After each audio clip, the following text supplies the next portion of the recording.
সিরিয়ায় দীর্ঘস্থায়ী শান্তি ও স্থিতিশীলতা প্রতিষ্ঠায় যে কোনো বাধার বিরুদ্ধে দৃঢ় অবস্থান নিয়েছে তুরস্ক। একই সঙ্গে যুক্তরাষ্ট্রের F-16 চুক্তিকে পেছনে ফেলে আবারও F-35 প্রকল্পে ফেরার উদ্যোগ নিচ্ছে আঙ্কারা।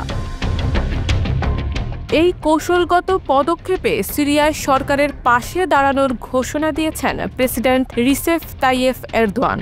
মধ্যপ্রাচ্য ও পূর্ব ভূমধ্যসাগরীয় অঞ্চলে সামরিক ভারসাম্য রক্ষায় এটি হতে পারে বড় একটি পাল্টা চাল, যা আমেরিকার পুরনো সিদ্ধান্তের বিরুদ্ধে তুরস্কের কৌশলগত জবাব বলেই মনে করছেন বিশ্লেষকরা।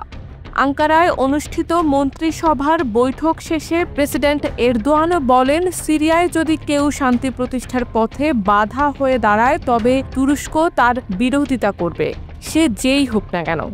তিনি স্পষ্ট করেন, যেভাবে সন্ত্রাসী করিডোর তৈরির মাধ্যমে সিরিয়াকে বিভক্ত করার পরিকল্পনা প্রতিহত করা হয়েছে, তেমনিভাবেই অন্য কোনো পথেও দেশটির বিভাজন ঘটতে দেওয়া হবে না।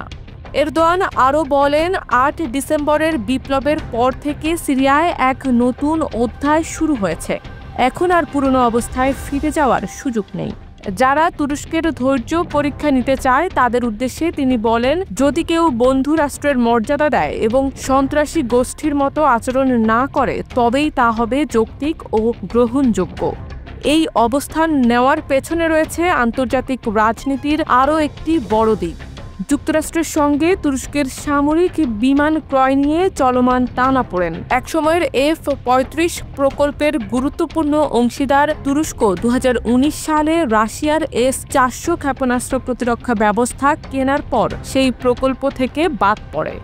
যদিও তুরস্ক ইতোমধ্যেই ৬টি সম্পূর্ণ প্রস্তুত F-35 বিমান অর্থ পরিশোধ করেই হাতে পায়নি, বরং সেগুলো বর্তমানে যুক্তরাষ্ট্রে সংরক্ষিত রয়েছে।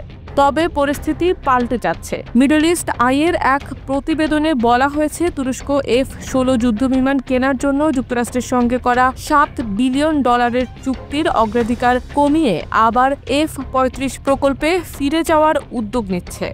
এমনকি যুক্তরাষ্ট্রকে দেওয়া ডাউন পেমেন্ট F-35 প্রকল্পে স্থানান্তরের সম্ভাবনাও খতিয়ে দেখা হচ্ছে, কারণ উভয় যুদ্ধবিমানই নির্মাণ করে লকহিড মার্টিন। ফলে অর্থ স্থানান্তরের বিষয়টি প্রযুক্তিগতভাবে সম্ভব। তুরস্কের প্রতিরক্ষা মন্ত্রী ইয়াসার গুলার জানিয়েছেন, ইতোমধ্যে $1.4 বিলিয়ন পরিশোধ করা হয়েছে F-16 চুক্তির জন্য।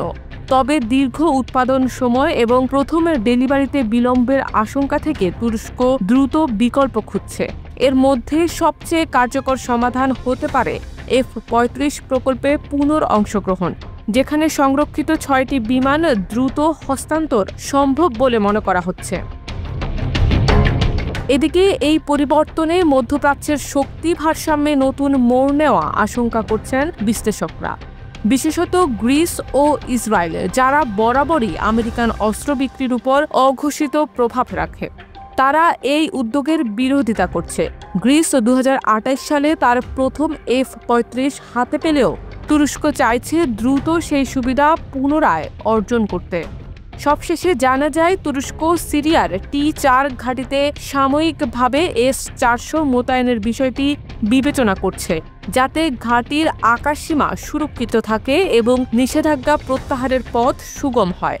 যদিও এখনো বিষয়টি চূড়ান্ত হয়নি এবং এতে রাশিয়ার সম্মতির প্রয়োজন রয়েছে।